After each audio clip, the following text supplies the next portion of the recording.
Which hormones are responsible for that healthy growth of the hair? It's about having that balance between all of the hormones together. It's a whole body approach and it's a whole picture approach. When you notice something, it's always good to see a board certified dermatologist. There are kind of 6 areas that you guys have identified that contribute to hair issues. Those root causes are going to vary throughout your life. Not everyone has the same root causes, but they're just affecting you in different ways at different times of your life. I was shocked because I didn't know how unregulated it typically is. I think will be more of a thing in the future, especially for something like hair thinning. It's not very acceptable for women to have these. And so it's been a hard thing, I think, to bring up to your physician. But it's so important that people are getting things that are actually rigorously studied. There's no model to study supplements. You know what you need to do. You know what kind of studies you need to do. All that is mandated by the FDA. Welcome. Thank you so much for having me. I'm really looking forward to talking to you because you have such an extensive background in the pharmaceutical field, the aesthetics field. So I would love for you to first just introduce yourself to the audience. I know that you've authored over like 80 papers, right? So tell us a little bit about your background and your trajectory. Well, thank you. And thank you for having me. So my name is Dr. Isabelle Raymond. I am the Senior Vice President of Clinical Medical with Nutrafol. And I have been with the company for over 5 years now. My background, though, is not in supplements. It is I'm actually a neuroscientist by training. I did my master's and my PhD in biomedical science at the University of Montreal. So French Canadian, and then have been working in the industry on neuroscience, pain, sleep, but also that kind of led me into aesthetics of all things. And I've been in the dermatology space for over 13 years now, working either medical derm, aesthetical derm, devices, drugs, and now supplements. So I feel like I've done it all. And this was kind of like a challenging, it was the road less traveled, if you will, when I went into supplements. Yeah. Yeah. And I know that you've said that supplements traditionally are kind of the wild, wild west, and coming from the really medical pharmaceutical background that you have, which I'm sure includes really rigorous testing and clinical trials and all of that, you can tell us, but I'm sure that your experience in the supplement industry was different from that.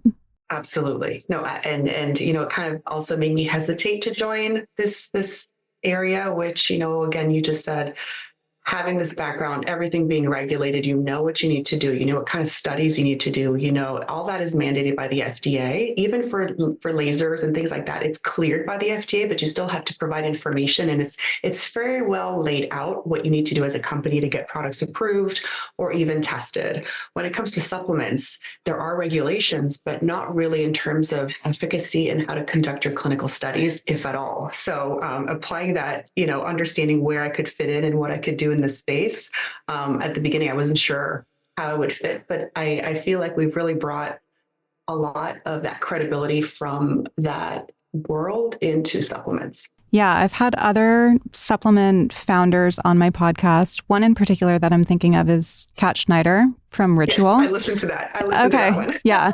And I feel like she's one of the only other supplement companies that I can really think of that has that rigorous testing and those standards. And I was shocked recording that. That was maybe 2 years ago at this point, because I didn't know how unregulated it typically is, and how, what is it, the USP verification that what's actually going into the supplement is in the supplement, or what exactly is that? Yeah, I'm not quite sure for that. Oh, okay. One. So I think that it's what they say is in the supplement is actually in the supplement or something. And such a small percentage of companies actually have that. But the thing is, it is regulated to do that. Whatever is written on your label and whatever amounts or servings or of the ingredient that you have in your products should be in there. But it's like how it's tested and how it's verified is a little bit different than the pharma world, because everything in the pharma world comes before it's put on the market, and supplements is a little bit more reactive, but you still have to follow those guidelines. And so what's on the label should actually be accurate. It kind of leads people to not to have a lot of misinformation out there. I think it's just really hard for the consumer, or even for me, to understand what is regulated, what is not, what we need to do, and what is necessary And then on top of that, what can we do more that is not required? Really was a learning experience and a learning curve. And also it's kind of cool to be part of that foundation of how we should do things. And companies like, us and what you had on 2 years ago, it was still so relevant today. When I heard it, I was like, yeah, this still makes so much sense. I've been following them too, because as companies, you try to understand they're well respected, they're doing the right thing. Are we all doing the right thing? And it's almost like you want to collaborate with these companies to set the standards to how to do it right. Can you talk about clinical testing? Because we hear that all the time, but I think that people don't really understand what goes into that. And I think that a reason why a lot of people, especially in supplements, don't do it is because it's very expensive, right? Oh yes, yeah. It's expensive, and there's so many different levels of clinical studies, and it's all put into one bucket, unfortunately. Which then you mean you have to educate a lot more. So for drugs, pharma, you have to follow a certain path, and the FDA will provide to you the endpoints that you need to measure in the population. So you really kind of follow their recipe book for whatever you want to do. For supplements, you don't have to do any of that. And so in order to show efficacy, what companies will do is they'll use ingredient studies that have been previously done to say, like, this ingredient is in our product. And so we can make this claim based on a study that's been done prior. So we don't really have to invest into clinical research for our product, or if it has one or more ingredients, you can put those studies together and say, we have an ingredient that studies this. And so you can make those claims based on that. So you don't have to invest. If they want to push it a little further, what they'll do is they'll say, okay, we're going to do a perception study. So that's like a questionnaire study, which is totally fine. It's very legitimate in terms of what it shows. It has value, but again, it's not, you're not measuring like using instrumentation. So you're asking people, do you feel like this changed, or can you see an improvement, et cetera? It's anecdotal. Well, no, not necessarily, because if you study it, it becomes, anecdote is one or two people. You can do case studies, but when it comes to studying maybe 30, 40, 50 people with a questionnaire, that's pretty legit, right? It depends on the questionnaire that you use. Some questionnaires are validated. That means that if you apply this questionnaire, it's been shown to correlate with more objective measures. So instead of going through all the process of doing those objective measures, this questionnaire has been validated. So that's a tool that is a little more robust, if you will, than a self-made questionnaire where you're like, hey, don't you love this product? Yes or no, right? So there's different ways of doing a questionnaire to give it a little more rigor. And then adding instrumentation, again, is not necessary. So if you say we did a clinical study, I always say, well, what did you measure and how did you measure it, right? Did you just provide a 10 questionnaire that you made yourself, or did you use a validated tool, or did you actually do instrumentation testing, which is more objective, which you can't, take away the results. It is what it is. If you count hairs, for example, whether those results are going to stay the same, whether, one person does it versus another. So it's less subjective. And so when you put all of those studies in the same bucket, it's kind of frustrating because you're like, no, we invested so much money in doing these objective trials, these randomized trials, these placebo-controlled trials, and those cost, to your point, so much money and time and effort and energy, and lumping that all in the same bucket is kind of disingenuous, because we really want to make sure that consumers can understand that. But I feel being part of this now, we really need to educate people on what a clinical study is and the different levels of it. Yeah, and nutraceuticals, which is, I think, what Nutrafol would be considered, right, are definitely becoming more of a thing, and I think will be more of a thing in the future. And especially for something like hair thinning, hair shedding, those kind of issues, I'm sure that it does take a multifactorial approach, right? Because it's a whole body issue, and we can get into that a little bit as well. And I heard you on the SheMD podcast. I love Dr. Ali Abadi, and, they were talking about how, you can treat hormones and you can treat diet, and then you can also incorporate something like a nutraceutical. And so they're going to be more and more part of people's lives moving forward. And so it's so important that people are getting things that are actually rigorously studied. Agreed. And that makes sense as well, right? So I think as you can study something, but if it doesn't make sense for you, so I think it really is understanding what is your issue, what is going on. And if we talk about hair thinning, for example, understanding what is the potential root cause. And the company Nutrafol has identified six of them that they've been studying for, since they started, really looking at the contribution of each one of these root causes to hair growth. And so understanding that is very important, because if you just, touch on hormones or touch on stress, you're not looking at the whole picture. So they're really looking at a whole body approach, which I think makes so much sense.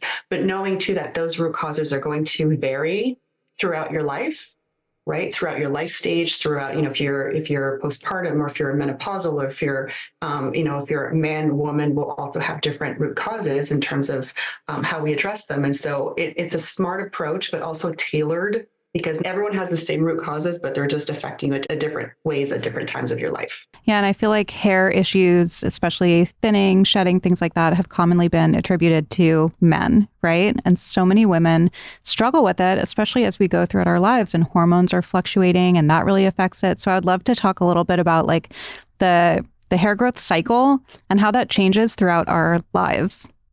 Yes, and thank you for bringing that up, because I think it's very accepted for men to talk about hair thinning, right? But for women, it has been a challenge, because no one wants to admit it. It's almost it's not very acceptable for women to have this, and so it's been a hard thing, I think, to bring up to your physician, to anybody, to admit that, I have hair problems, unless it really starts falling a lot. But just knowing that my ponytail is not as full as it was before, and noticing these changes really is important to know when to start addressing it. But going back to your question about hair cycle, I think it's so important that people understand how the hair growth cycle works, to understand how any treatment, whether it's medical treatments or supplements, will affect hair growth. Hair growth is not going to improve in a week.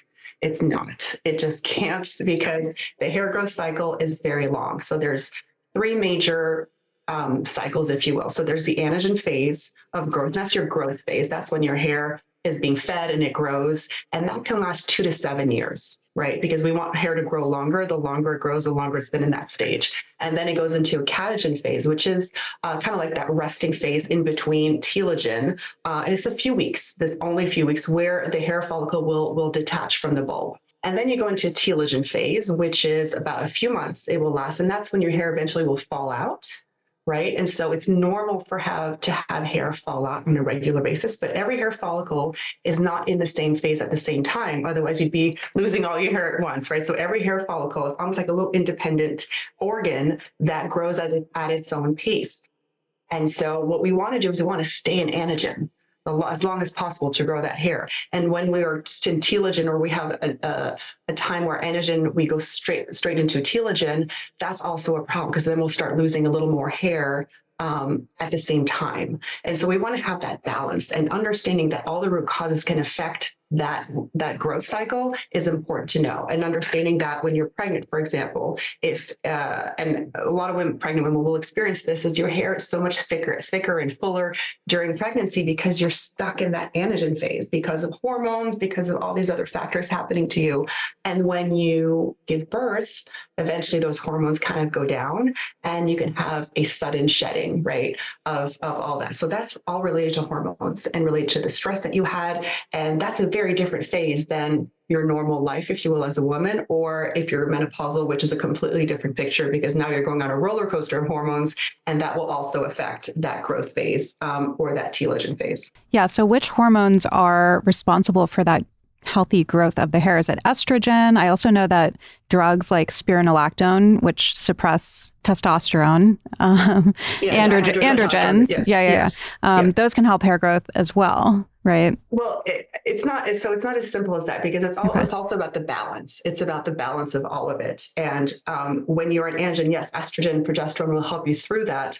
But if there's an androgen dominance, that can lead to thinning if you're predisposed to it. And so we talk a lot about androgen dominance means that you have more hormones that are associated with androgens, and there's a conversion that happens from testosterone to DHT, which is dihydrotestosterone, which is the hormone that will affect hair thinning, really, that will attack your hair follicles. So that balance is important to keep. So it's not about having more estrogen, it's about having that balance between all of the hormones together. But when you start losing progesterone, or when the estrogen goes down, then that imbalance will lead to not only the anagen phase of hair growth, but also will be less protective against the androgen dominance. Got it. So it's more, it's not as simple as one. It's like, Yeah. it's a whole picture, which I think makes a lot of sense. It's a whole body approach, and it's a whole picture approach based on where you are. Yeah. Yeah, that makes sense. And I think that people like to focus on one specific hormone, right? Especially with skincare as well, like, oh, estrogen cream, like that will help your skin be more plump, and estrogen is good for hair growth. But, it is a balance, like you're saying. It is a balance, and too much of something can also be not be great for you. So again, it's understanding, and everyone's going to be different at different phases. And so I think for women, we're unfortunately having to be a little more conscious of those things and where we are in our cycle, even in our cycle, right? Our cycle changes monthly. It's not about too much of one thing or less of one thing. It's about the whole balance during that time. Yeah. So you mentioned that all of our hair follicles are in different phases, which is a good thing. So we should have some shedding. It's to be expected, right? But how can somebody determine what is unusual versus what is just normal? So, I mean, that's such a great question. I think first and foremost, we always suggest, when you notice something, it's always good to see a board certified dermatologist, because they will be able to see if there's any other conditions. Is it a medication that you're taking? Like, there's a lot of things that could potentially be leading to that is outside of just your body. And so once you understand those things, you can do something about it and address that problem. If it's yourself, I think you know your hair the most. And it's always frustrating to me when women say, well, I told someone, like, I'm really losing my hair, or I'm noticing something, when they have really nice hair. And people are like, what are you complaining about, right? Your hair looks fine. It looks great. But you know how your hair used to be. You know how you put it in a ponytail, that width, if you will, has changed. So first, I think as a person, you will be the first one to be able to recognize things are changing, whether it's in the texture of my hair, whether it's not growing as fast, whether it's just noticing more shedding, because you know what you're used to seeing in the shower and versus how it is now. So it really is, I think, very subjective and personal to everyone. So you mentioned that there are kind of 6 areas that you guys have identified that contribute to hair issues, whether it's thinning, shedding, things like that. So we're talking about hormones. What are those other 5? Yeah, so we have stress, right? And these, there's the ones that we've been focused on are the ones that we know we can do something about it. So hormones, obviously, we have stress, which is can impact not only the hair phase that we talked about, but also the color of hair. As we know, there was a study that came out, and if you see pictures of like Marie Antoinette, for example, right, like her hair was white. That was a thing that happened to her before she was sent to the guillotine. But also, like, you look at presidential candidates after 8 years or 4 years, they become very, very gray. So, and there's a paper that supports that. So we know stress can affect shedding, but also can affect color. I have a question about that. Sorry, yes. not to interrupt you, but is there any study that's quantified how much of it is genetic and how much of it is stress when it comes to hair color? Oh, I think, I don't know that much about that. That's a great question. I think I'd have to go in the papers a little bit more to see. I think there's a genetic predisposition for sure, but stress can exacerbate it, right? And we can talk about like the exposome and things that, you have your genetic predisposition for anything, but the environment that you put yourself in will contribute to it or trigger it, right? I think for some it'll be easier to trigger than others, but it really is dependent on, I think, the environment that you're in. Got it. Okay. So you were saying lifestyle, yes. I think. So lifestyle. Yeah. So lifestyle, you can talk about, the styling, what you do to your hair, all that like oxidative stress, like the pollution. So that's related to all of the environmental causes, but also your styling tools and what you do to your hair, how much you bleach it, things like that. And then we also have nutrition, right? We have the microbiome. That is a hugely important, probably to me, the most important one, because if you're, and more research has come in the last few years, really talking about the gut microbiome and the skin microbiome, but mostly, how your gut health affects your skin, but also how it affects your hair. And if you're not absorbing those nutrients that are going to help with your hair, then that's a problem. So to me, that's almost like the base of, is your gut healthy, to be able to absorb the nutrients and also be able to contribute to healthy hair growth. You mentioned like treating your hair chemicals, Yes, hot so that tools, would things be like that. lifetime, and Oh, then got it. Hmm. aging too, right? Aging is a contributing factor that, we can't do anything about it, but we know that things change as we age. And so your supplementation will be a little bit different when you are younger versus when, especially during menopause, that is going to be important to, your collagen starts going down. So there's so many things that happen. Do you recommend that people go and get like I don't know, metabolic panel, nutrient panel, all of that before they start implementing supplements or nutraceuticals? I think everyone's going to be a little bit different, right? But knowing your body and knowing your baseline is always good for anybody, regardless of if it's for supplements or anything else. I think knowing what your starting point is to understand what you can improve. And there's really no point sometimes if people like, oh, I need to take a supplement. Well, are you deficient in it? Like, do you need it? Right. And so I think that's a question we need to ask ourselves. And, 10 years ago, people were barely taking multivitamins, and now it's become, to your point, like a huge trend, and people are taking a lot of things. And I think there could be excess there. So really understanding where you are, and getting that panel is probably very helpful to understand your baseline. And then as you implement either vitamins, minerals, or supplements specific like Nutrafol, then it helps you know if you have any deficiencies, where you need to maybe take a little bit more of something, to really know your body well. Because I think even if it's not medication or drugs, we need to understand what we put in our bodies and why we're putting it in our bodies. Yeah. So could you talk about like specific ingredients and why they are so helpful for hair health?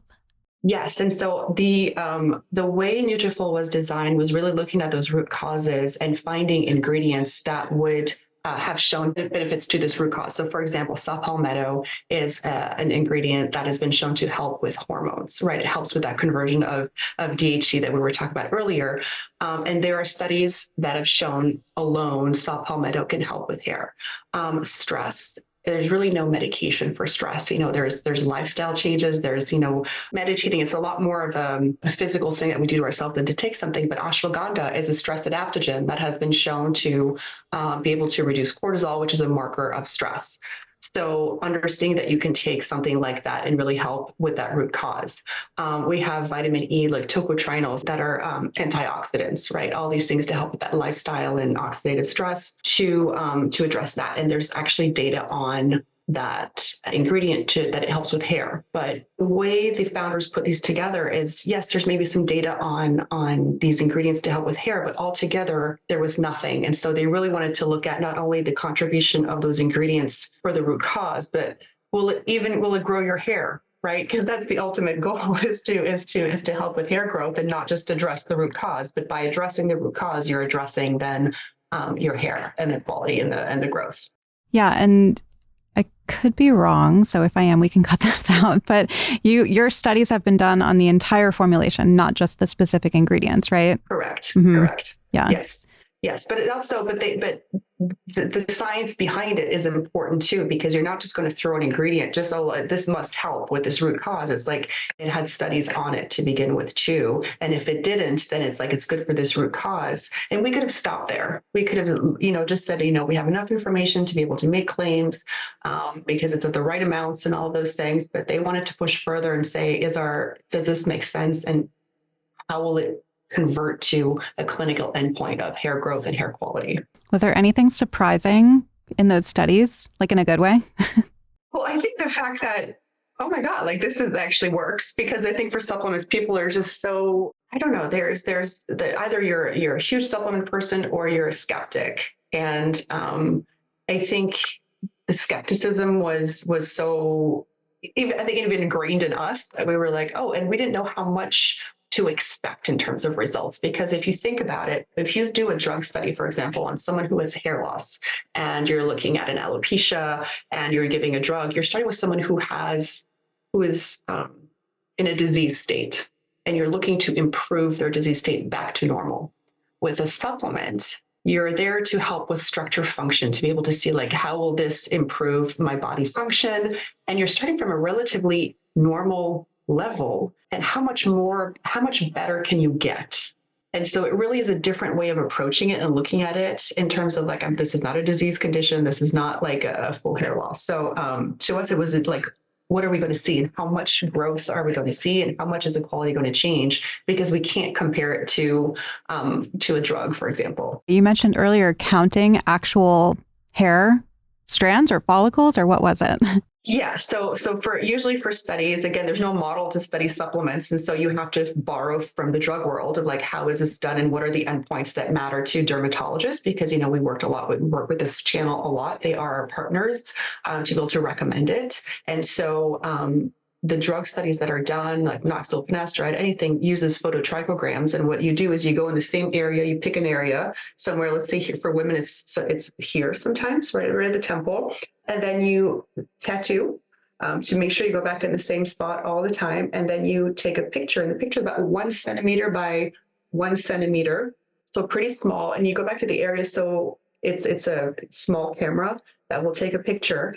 And from there, you will have this area that you're going to look, and you're physically going to go count the hairs at baseline. And then as you go through the study to be able to say, is there an actual improvement? So this is where that objective measure is of, you see more hairs, and then you extrapolate from that.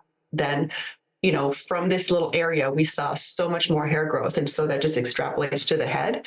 But those are tedious and they're hard. And we have to ask dermatologists to count hairs, and we pay them a lot of money to do this work, because they have to identify what's a terminal hair and what's a vellus hair. And What so are it is what are those? so it depends. It's a hair, but it's just the difference of, is it a baby hair or terminal hair? And it's based on the diameter. And so a lot of vellus hairs turn into terminal hairs. So it's just identifying the difference between the two. But they do that. And even though there's AI now that will do all the analysis for you, those haven't been validated for studies. So even though people are like, why don't you just do AI on those things? It'll be cheaper and more and easier. Like, they've not been validated. So we can't use that and just do AI. We literally still pay the dermatologists that we work with to count the hairs. I was going to say that same thing about AI, but I feel like it probably takes a long time for the industry to catch up to the technology.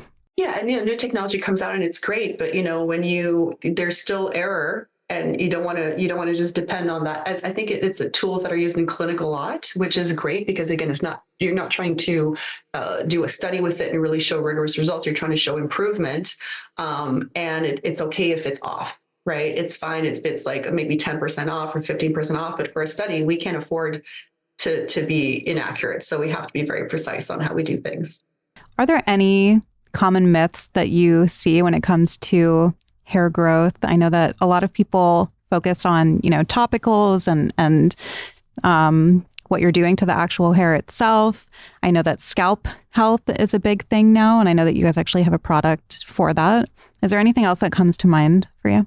So to me, the myths, it's more about the expectations, because there's so many, ads out there that'll talk about, improved hair growth in a week. And like I said, that's just not, it's not going to work. It's not possible. And so I always say caution there, right? If you're seeing claims that will promise you things, chances are it may not be accurate. And so the myths really are that you can change your hair in a short period of time. And this goes against a lot of things. It's very hard then to convince people to stay on something for 3 to 6 months, and whether that is a supplement or whether that is anything else. That is how the hair cycle works. And so those are the myths, I think, that are the hardest to address, because there's constant noise out there that says the opposite.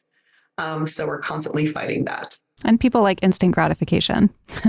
Yeah, but it's not like skin, right? Like, we just did a study on skin, and it was shorter studies. It was because we know that it changes a lot faster, and it makes sense to look at it at a shorter period of time. But hair is we just can't. So those are the big myths, I think, that, at least to me, that are frustrating. Is there anything coming down the pipeline when it comes to hair growth that's really cool that you can talk about? Just going to meetings. I think for what was so great about Nutrafol is they came before a lot of things. Women's hair thinning was not really something that was talked about, because again, there's like this say shame around it, but women were not bringing it up. And there was very few treatments available. And so it really made sense to have a different solution in this market. And nowadays, I feel like it because people are talking about it more, especially women are talking about it more, then there's more options, and companies are really looking into this to see like what else can we do, because if it happens to women, then there's a market there for us to develop products. So I think there's a lot of things in the pipeline in terms of medications that are coming out that are pretty cool. I think that the lasers are something like there's a lot more out there. Those are so expensive though, but there is, data on them. So I think what I'm told by my colleagues in dermatology is that you want to do everything you can to save your hair follicle, because we're all born with our hair follicles. We're not getting any more. There's not going to be more follicles that grow. You get what you get in the womb, and you want to take care of them, because once you lose them, you lose them. And so you want to do everything you can in advance to maintain that healthy hair before if something is to happen. And so time is hair is a thing that we say a lot. And so knowing that now there's just more things that people are looking at in terms of either the lasers or supplements or new ways of approaching with a supplement or new drugs that are coming out, looking at even more in depth as we understand more how the growth cycle works and the Wnt pathways, then there's a lot more targets that can be looked into. And I think because of the interest and because people are talking about it, the companies are going after it. Are there any other things that people can do to support those follicles? Because when you put it that way, it sounds a little alarming, right? Like you're born with a certain amount and that's all you're going to get, which makes total sense. But I think that, a lot of us think like, oh, I can grow more. And sounds like that's not an option. So nutraceuticals, obviously, lifestyle things. Are there any lifestyle things? Yeah, I think there's what you do and then what you don't do. I think, we always say that hair is a representation of your health. And so being healthy is going to help you for so many reasons, not only for your body, but for your skin and for your hair. So, to me, it's like you can take a supplement, but if you're not treating your body, if you're not being healthy, it's kind of going to be a wash at some point. And so you really have to think about what you're putting into your body, how it's affecting your gut, how, which we talked about will affect your hair. And I think what I've learned with the supplement is that, even if you think you're very healthy and you're doing all the right things, there's so much that you can absorb. And so really focusing on those things and getting the right nutrition and the supplementation can enhance your best hair. And I think that's where we want to bring people, is really to the best hair they have and then keep it there. I think that's a premise that's a little bit different than hair loss, right? It really is, bringing your supporting your body the best way possible to grow hair and then keeping it there. And then how you treat your hair too, because I went blonde right now, and that's probably not the best thing for my hair, but because I feel like it's really strong because of what I've been doing to it. I could never do this before, right? And so I still am very gentle and I try not to do too much, but I'm very conscious of the fact that the bleaching will kind of undo a lot of the healthy things I'm doing for my hair, because I'm treating it chemically, right? And there's times in my life I probably shouldn't be doing that. It's what you do, but also what you don't do. Even if you're not going to get more follicles, you can really do a lot to keep the ones that you have. The blonde struggle is so real. I know it well. Someone told me you can either have long, thick hair or you can have blonde hair. And that's, yeah, I know. And I'm realizing that, I was trying to hide my gray and figure maybe this will help. Eventually I want to see how the gray comes in, but it's then it's just like, oh, I want to try this and I want to try that. And I think it gave me the strength to do that to my hair. But yeah, we'll see over long how much I can do. I haven't highlighted mine since December 2nd. I actually checked in with my girl yesterday because I'm like, I am so dark. I've never been this dark. Like, when is the last time? Because I was trying to get my hair a little bit healthier, but I was like, I can't take it anymore. I'm going today. Yeah. And that's the thing. It's very high maintenance. I did not realize how high maintenance it was. And then, then the styling on top of it. So I really try to be careful because again, it's you can grow, there's the quantity or the growth of your hair that can help, but there's also the quality, and you do want to have your hair looking good. And that I think comes to your point after like a lot of the products to support your hair once it's out, because, supplements will support the growth and the texture. And our studies show that the quality of it changed as well. which, to me was a little surprising because you're talking about growth, but the quality was affected too, which was super great to look at. And this was compared to placebo. This is like a blinded investigator who's rating the hair quality based on, the volume, the thickness, all of these things, and saying it looks better compared to placebo. So again, but you could undo that very easily with yeah. with the things that doing what you and I are doing. Exactly. Well, that's so fascinating to learn all of this. Thank you so much for coming on. And where can everybody find more information? I think, the best place is Nutrafol.com. You have a list of all our products, the description, and all our studies are up there too for those who are interested in reading those. I know my audience always appreciates the science. So. And I love them for it. Yeah. Same. Well, thank you so much. Thank you so much.